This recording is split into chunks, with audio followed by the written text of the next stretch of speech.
Good morning, everyone. Today is Tuesday, October the 17th, and this is the Moneyball Morning Report for the Benzinga Pro platform. We just got retail sales and industrial production. We've got business inventories at 10 o'clock, housing market index at 10.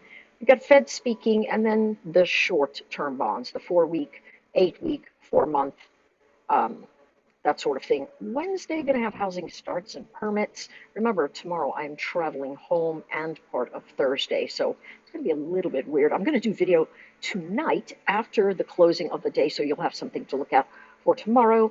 And Thursday, we'll play by ear because I'll likely be a zombie. But sometime during the day, we will see each other. And then on Friday, of course, I will be completely out of pocket because I'm traveling to the West Coast. All right, from an earnings perspective, whoops, that's not the page I want to go to.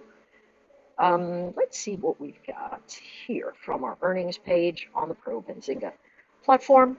Here we are, opening up. Ta-da! All right, news and earnings. Let's tell Benzinga we are in Scotland. Hopefully you guys don't hear the guys sanding the floors behind me.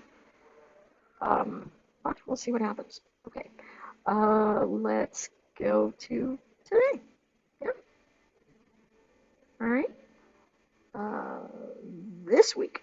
Let's try this week. And we'll see something big. We know Pfizer came out. Retail control month over month, 0.6 versus zero point 0.1, estimated 0.2. Retail sales look fine, right? They look okay. All right, so let's see what's happening this week. Come on, give it to us. There we go. And we'll sort through a few things. You know, we're only going to play the big dogs from the earnings because that's where the volume is going to be best. And so we will be also putting on the trades from the Zoom that was yesterday. And then we will move forward. So let's look at the charts very quickly. We'll start with SPY. SPY, we are gapping down. Well, we'll be gapped down if it stays down here. Notice this is exactly what I was talking about, why we were in this sideways chatter. Now you might say to yourself, why is such a thing occurring? And it really is because there's no real answer to what's going to happen. There is a tremendous amount of cross current, and a lot of people are very, very interested in what's going to happen from the earnings releases. Now, Pfizer guided down tremendously on Monday, and let's see, they recovered. Everybody bought the dip. So it's pretty interesting in my mind, right? So I think it's very, very sideways overall. Now, we won't talk about anything else there, but let's get the levels for SPY, moving very quickly. What do we want to look at? The candle in motion, and then 2 candles to the left. So what did we do? 2 candles to the left, we bounced off of a floor at 430 or so. That's still going to be our floor. Our ceiling, notice, we are making high, lower high, and then higher than this one, but still lower than this one. So it's a lower high, but also higher lows. So we're in a price compression event that is going to break hard in one direction or another. That's great. Thanks, Captain Obvious. But here's what we want to think about. We want to say, wait a second, where do I start thinking about going short? And my thought is this. If I am below the close of the prior day, and certainly below the high, I'm thinking about shorts anyway. I'm looking for support. Now, because support has been higher, generally across the board, do I think support's going to be higher here? Well, yes, I do. So where might it be? You know what? I'm going to look for support somewhere around 432. So when the chart opens today, if I get up over the open of 3 days ago, then I go, oh, that might be a long back up here. So here's my line in the sand. Below 434.40, we're going to look for selling pressure that easily drops itself into some buyers, and that buyers will be the dip. That's what I'm looking for. So if you're going to say, oh, well, then shouldn't I just go long? Not if you want to open up yourself to a tremendous amount of risk, you can do that. But I would say once it starts getting to 431, it better bounce, or we're headed to 430 and down to 427. Okay, so what we are doing is forging the path forward in either direction, and once the lines break, we look for continuation. So above 430.40, 430.50, we're going to look for longs into 436. And if we are below 430.40 to 430.30, we're going to look for shorts that go into 433, 432, and potentially 431 to 430. I would not be surprised to see us move sideways over and over and over again over the next couple of days. Let's look for the lines in the sand for the Qs, and then we will go to the futures. So, big line here. This line in the Qs represents a ton of buying pressure. It's actually the VPOC, the volume point of control for all of the traders. Take a look at it. Current day, yesterday, day before yesterday. Where are we? Well, below the open, we've had a series of lower highs, right? We've had higher lows here, but very sideways here. The ribbon is green, and so that means, yeah, I'm still looking for buyers. So where are those buyers? I think ideally they're going to be somewhere between 365.50 and 364.80. At this juncture, we're below the close, so sellers are in control. They've been selling off. They're likely to sell off into this wick around 366.40, and then when the market opens, they're going to try and bounce. So hey, if we're above this 366.80 or so, which we are, and the market begins to bounce at the open, 369 to 370 is really where we're headed, and then potentially to 372. We just have to take it kind of easy in here. Realize that the deep dips are going to get bought. In the middle, you're going to open up the most risk.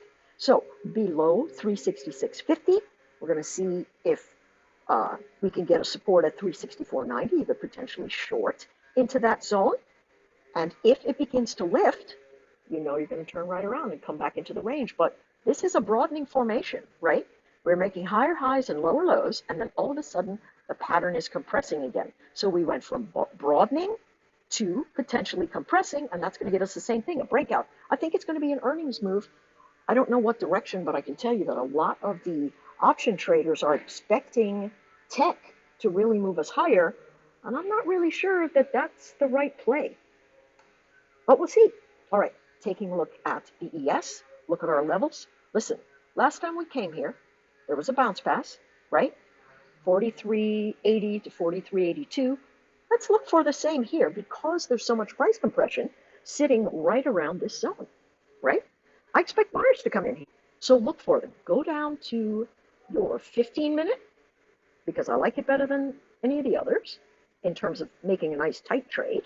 15-minute or 30-minute. And then watch for the bottom to come up, right? Let's go to an hourly.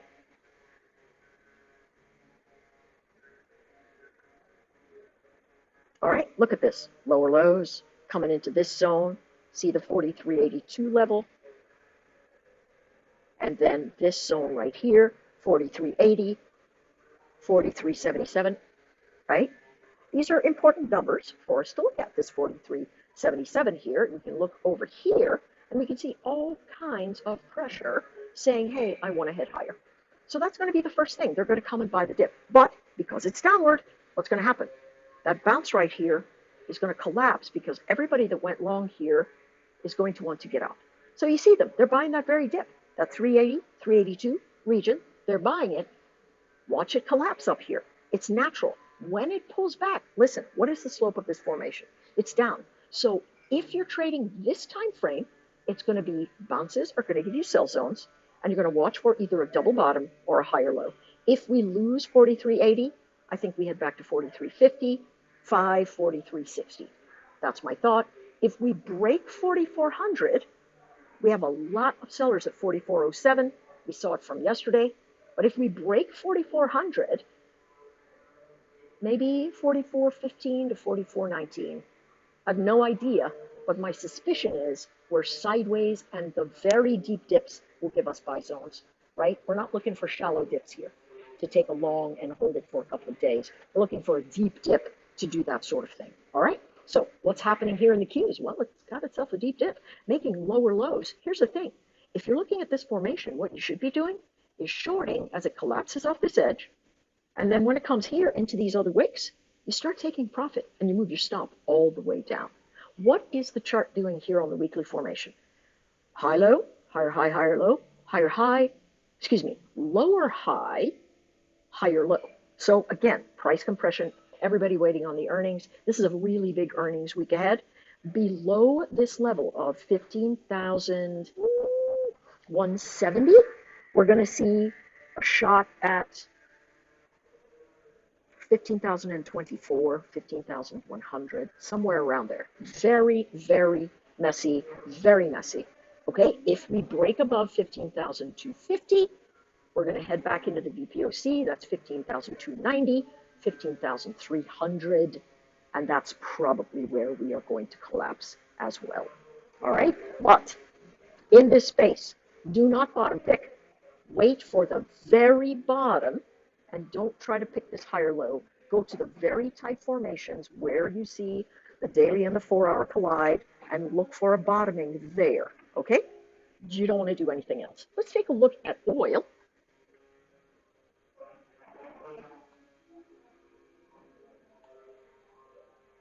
Oil coming back down.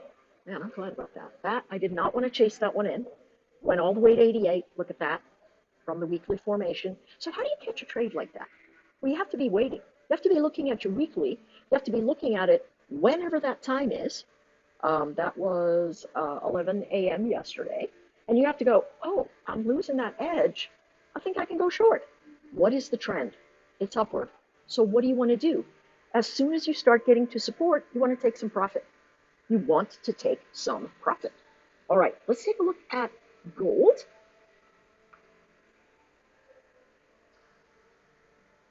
This feels like the wrong gold contract. Let's go to Thinkorswim. And we'll pop gold out. I'll make it big. And then we'll be off. This is kind of a long session. I'm sorry about that, but I'll speed it up. Because I hate hearing myself talk anyway. So, do you notice it collapsed off that edge, bounced right at the edge, and then collapsed? Why? Because sellers are waiting there to get out of that trade.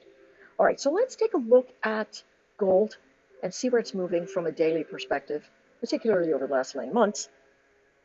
Yeah, at the top of resistance, at the top of the VPOC.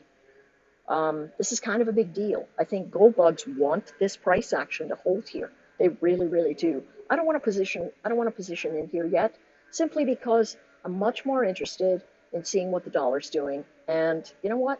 It's still holding steady, right? This underneath is the UVXY, and it tracks the same rotation as the dollar. And if this is moving up, price action is going to be moving down.